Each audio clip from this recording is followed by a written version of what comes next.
Salatullah ala taha rasulillah. Assalamualaikum warahmatullahi wabarakatuh.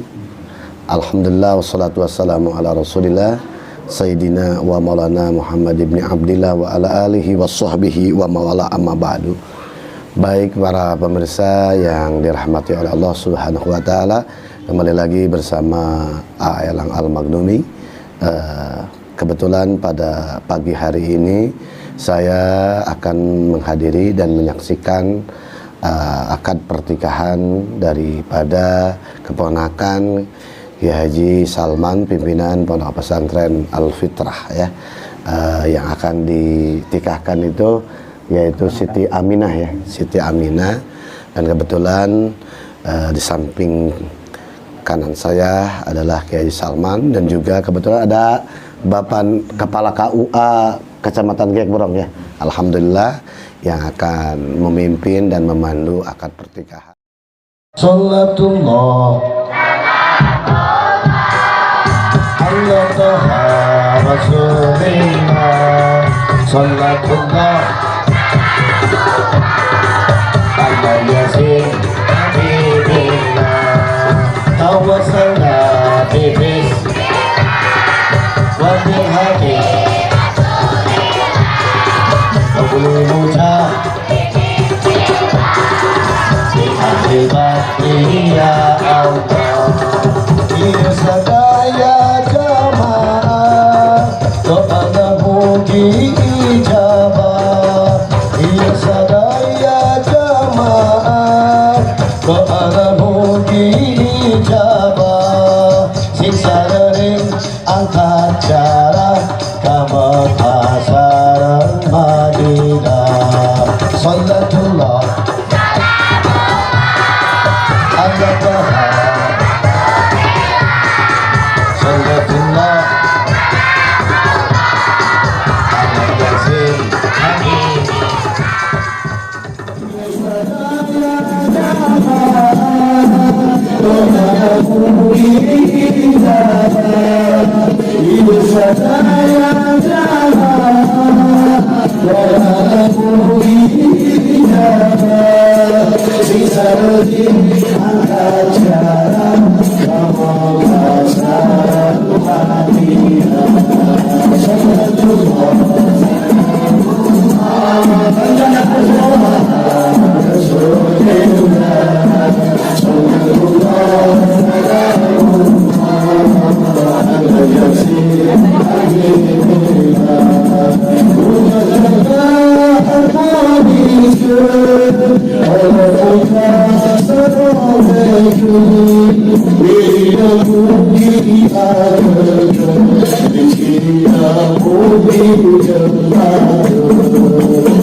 Kita berapa salah ya. Taruh abdi nampi dibayar mas kawin umang rupi perhiasan emas anu aduna 5 gram setengah anu dibayar. Oh insya Allah abdi oke bade kor. Mudah-mudahan lah ayah kabar berkah.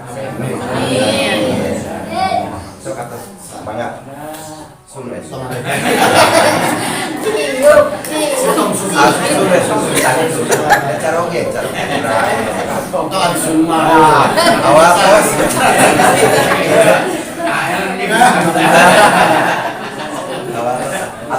Saya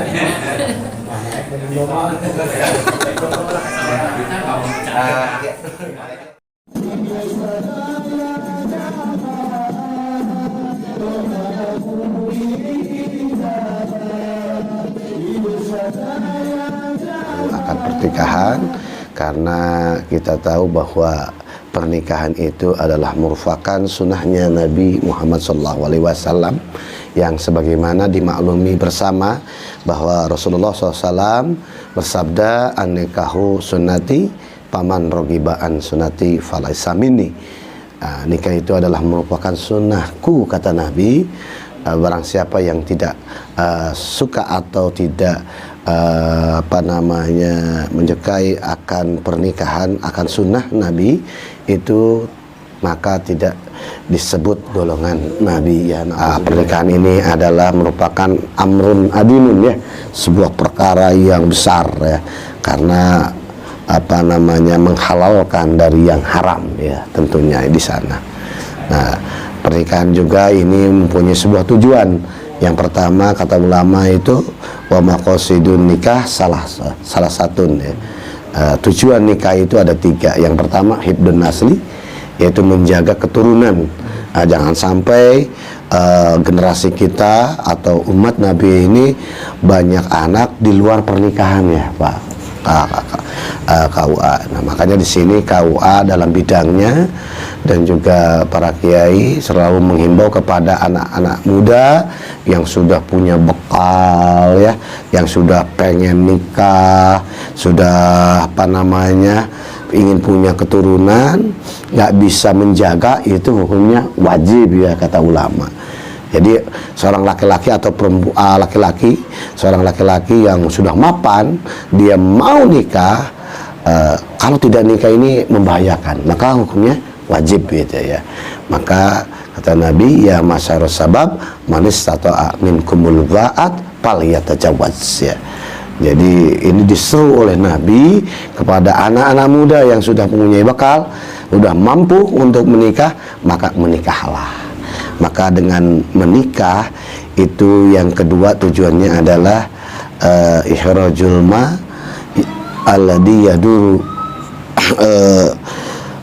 istibasuhu bil badan, artinya mengeluarkan air yang tidak memberatkan atau tidak memadaratkan kepada badan ya. Jadi mengeluarkan air ini, kata medis juga harus dikeluarkan ya. Kalau tidak ini menjadi penyakit gitu ya. Jadi penyakit. Jadi artinya harus ada keseimbangan dari kita. Ya, sebulan saja laki-laki tidak mengeluarkan air itu udah luar biasa peningnya ya iya. Ada yang ketiga, wa nailul ladat, artinya mencari kenikmatan. Di dalam nikah ini luar biasa. Satu ibadah yang selaras dengan nafsu kita, itu hanya nikah gitu. Makanya pernikahan ini diatur oleh agama luar biasa. Maka kata ulama, nikmatuna salah satu empatu tabat lamzun wa qublatun wa id dakar ya. Jadi dalam nikah itu ada 3 kenikmatan. Yang pertama meraba, itu nikmatnya langsung itu ya, meraba, terus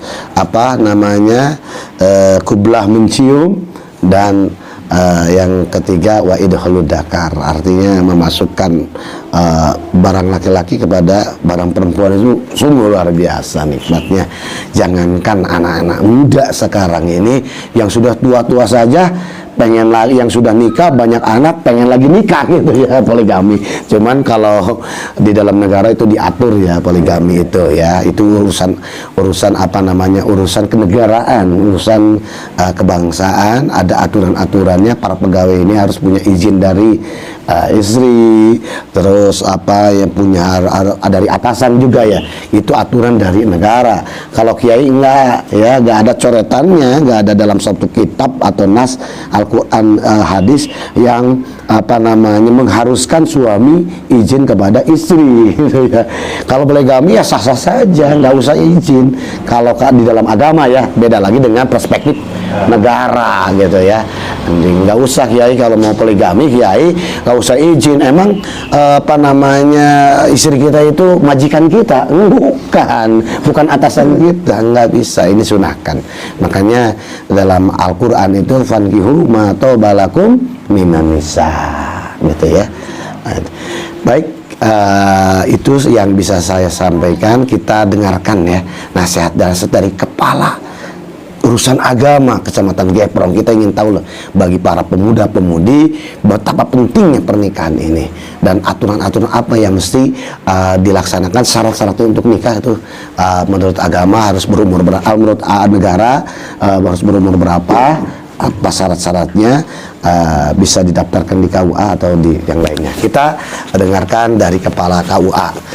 Saya minta Pak KUA untuk bisa memaparkan kepada Pak Ronis. Silakan.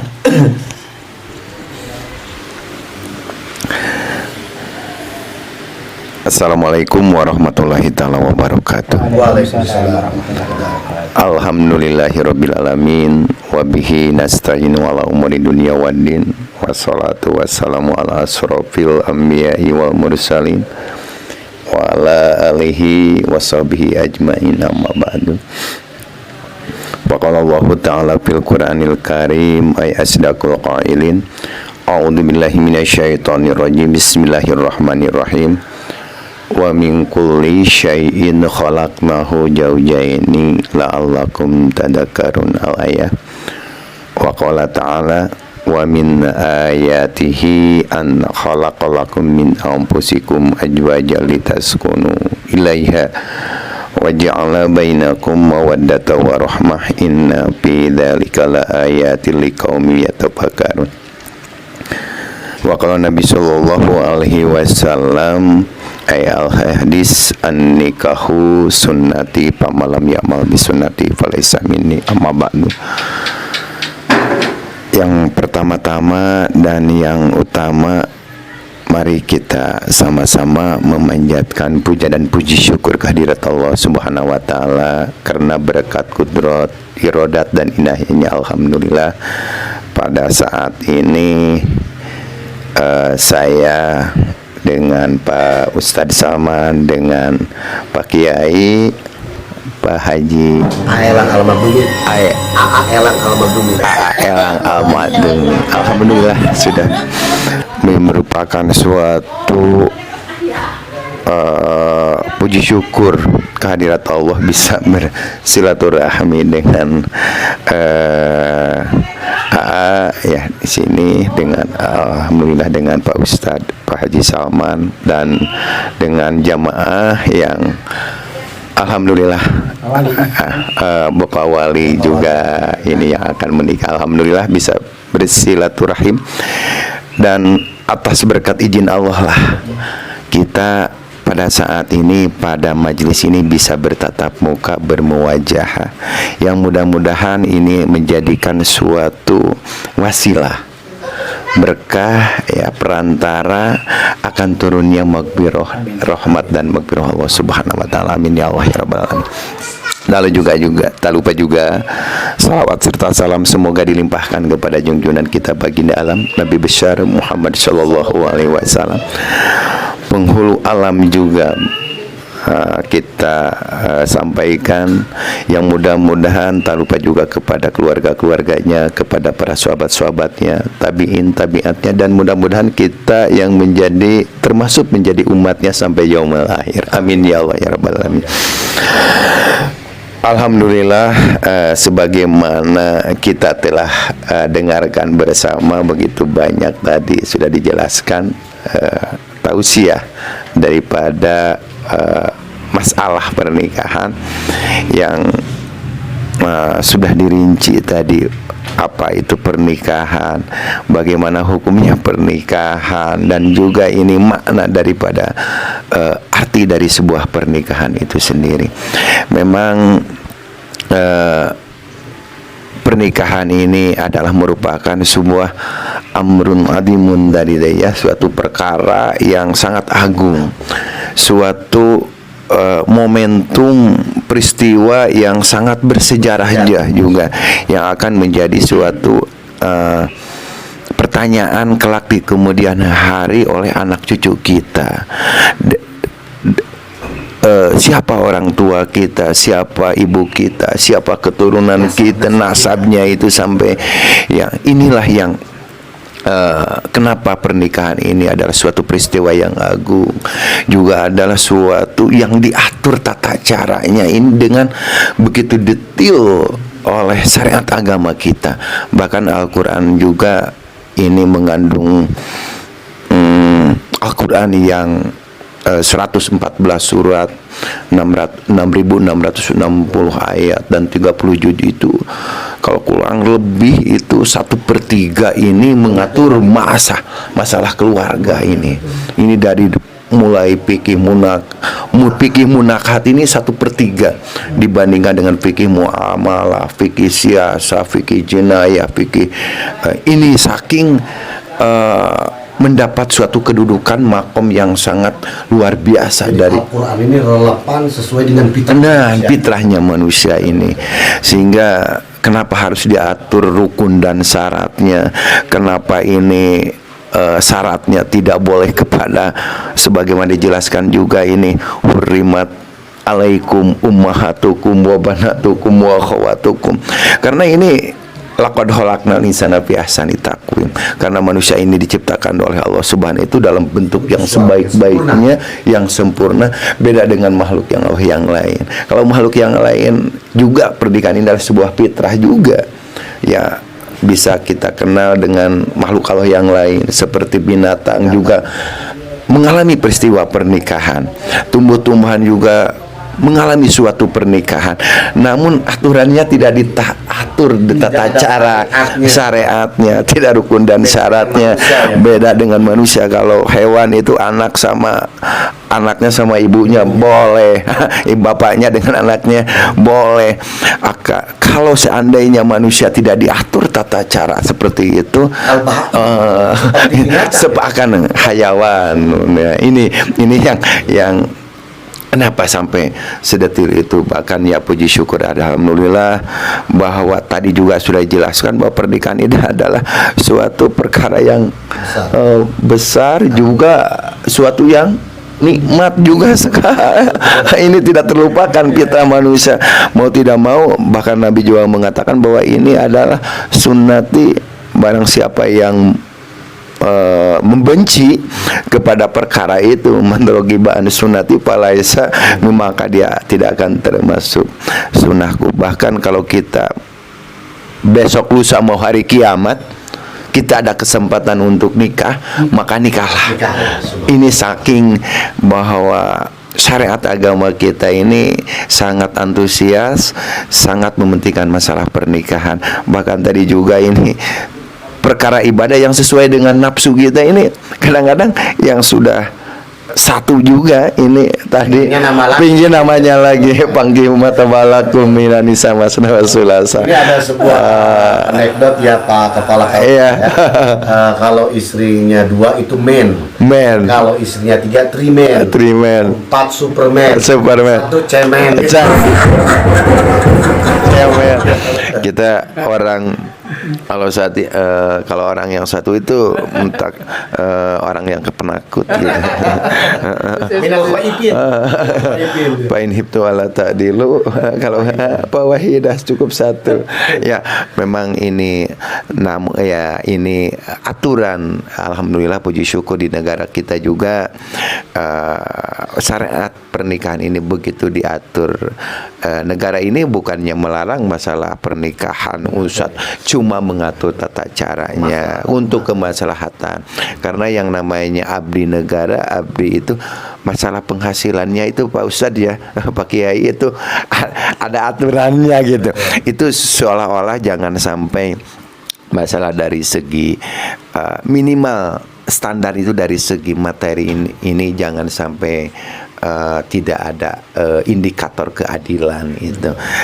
Makanya kalau di pernikahan di pengadilan agama ditanya kalau izin poligami ini penghasilannya berapa, ini berbuat pekerjaannya apa, dalam artian ini mengatur apakah cek bahasa sunnah terpenuhi enggak, itu ini mengenai masalah nafkahnya itu.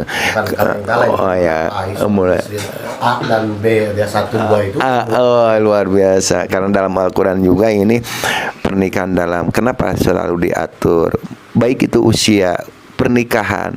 Kalau dalam secara agama dicontohkan itu tidak ada batasan usia, tetapi batasan baliknya aja gitunya di sana juga. Karena dalam sebagai rakyat, mungkin negara ini ingin agar regenerasi penerus ini mempunyai suatu keluarga yang lebih handal, lebih berkualitas.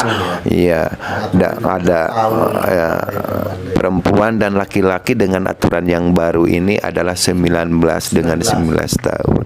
Dulu sebelum aturan ini kurang lebih sudah turun 3 tahun ke belakang. Dulu 16 bagi perempuan dan laki-laki itu 19. Sekarang dengan aturan yang baru bahwa laki-laki dan perempuan ini 19, dan itu hanya di negara kita. Beda di negara lain, itu ada aturan-aturan tersendiri. Kalau secara fikih itu masalah secara mujmalnya, agama itu tidak, pada dasarnya itu tidak harus ada persyaratan khusus umur enggak.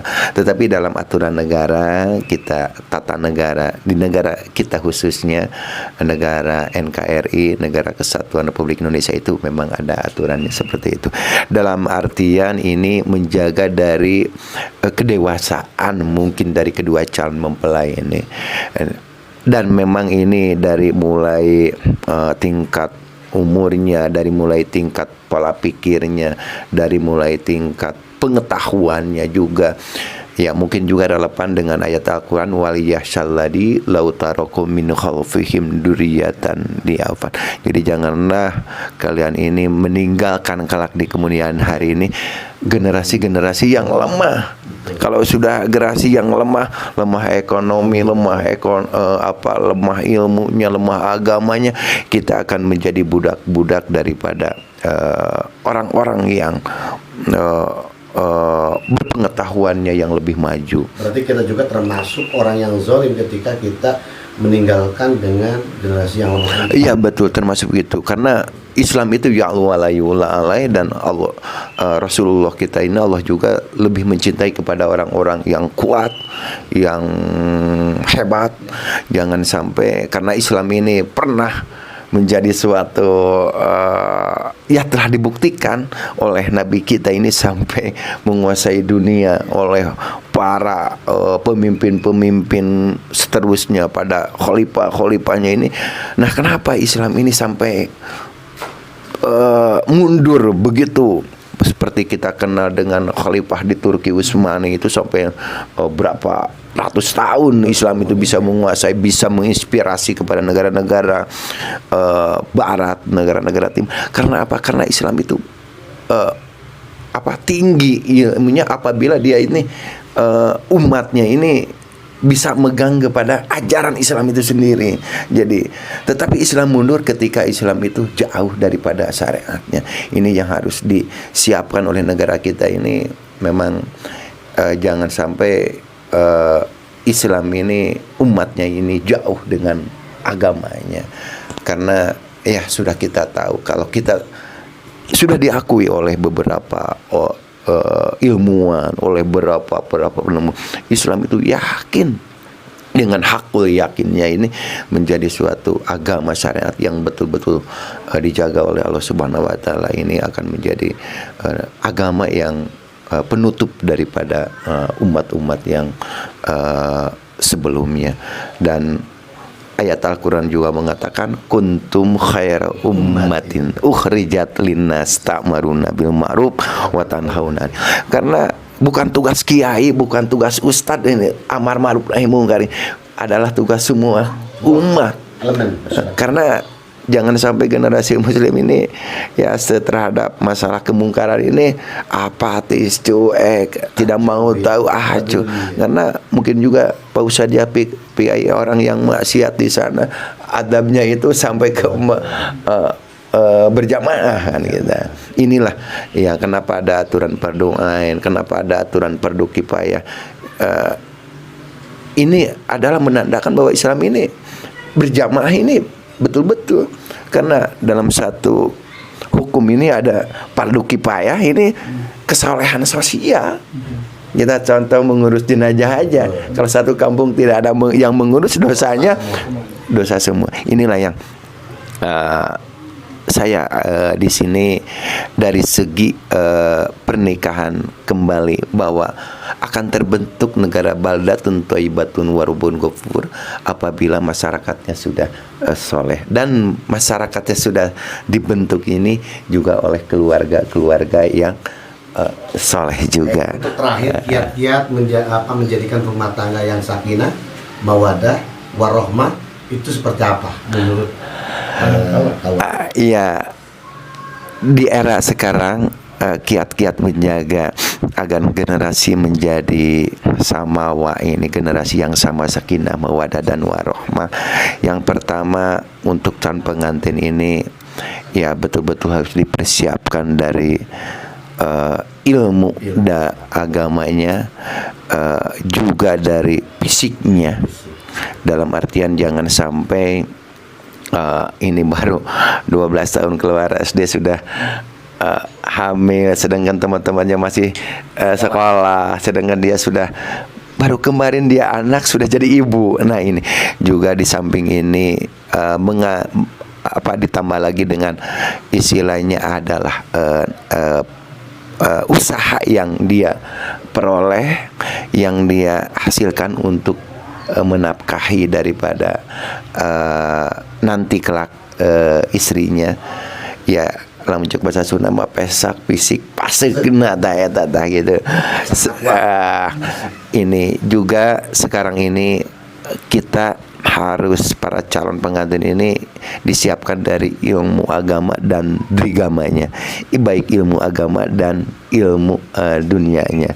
Jadi agar semuanya komprehensif, semuanya sempurna, karena 10 tahun yang akan datang kita hadapi ini akan berbeda. Pendidikan 10 tahun yang sekarang, tantangan dan rintangan sekarang ini, kelak 10 tahun yang akan datang ini akan berbeda. Tantangan mungkin akan lebih berat, akan lebih rintangannya itu akan lebih bermacam-macam. Sekarang aja dengan kemajuan IT, dengan handphone ini, generasi muda ini sudah menjadi generasi HP. Ilmu pengetahuan IT ini adalah salah satu kemajuan ilmu pengetahuan, tetapi mempunyai sisi positif dan negatifnya. Apabila kita tidak pandai-pandai menjaga negatifnya ini, proteksinya ini, ku ampusakumnya ini, wahlikum narunya, kita akan menjadi bumerang kepada keluarga kita, kepada generasi kita. Ya, mungkin ini ya paling tidak usia berdasarkan undang-undang yang ada paling 19 tahun bagi laki-laki dan 19 tahun bagi perempuan. Yang alhamdulillah di KUA sekarang suka ada bimbingan pranikah. Ini sekarang juga ada bimbingan di sekolah-sekolah sudah masuk bimbingan pranikah yang 10 hari sebelum pelaksanaan juga ada. Ini adalah salah satu upaya untuk mengingatkan mereka kepada persiapan menjelang kehidupan, menjalani hidup yang baru. Ini hanya mengingatkan yang karena kalau memberikan untuk kursus ilmunya itu tidak akan cukup hanya dengan 1 jam, itu waktunya hanya 3 jam dan ada yang 2 hari. Itu tidak akan cukup, dari mulai mengenal fikih ibadah, fikih munakahat, dan itu tidak akan sampai. Hanya pihak KUA hanya mengingatkan watawasawil haq watawasawi sabr. Memang ada program. Mungkin itu Pak Kiai yang bisa saya sampaikan ini. Mungkin tadi juga pada dasarnya dari Pak Kiai juga sudah cukuplah gitu ya untuk tausiatun nasihat perkawinan.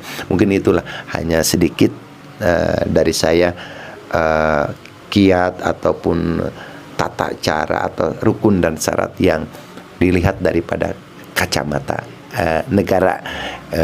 Mungkin itu yang bisa saya sampaikan. Kurang lebihnya mohon maaf. Akhirul kalam, wabillahi taufiq wal hidayah. Wassalamualaikum warahmatullahi taala wabarakatuh. Waalaikumsalam warahmatullahi wabarakatuh. Baik, terima kasih kepada Bapak Kepala KUA Kecamatan Gebrong yang sungguh luar biasa tadi memaparkannya ya. Terima kasih. Untuk lain lagi, wassalamualaikum warahmatullahi wabarakatuh.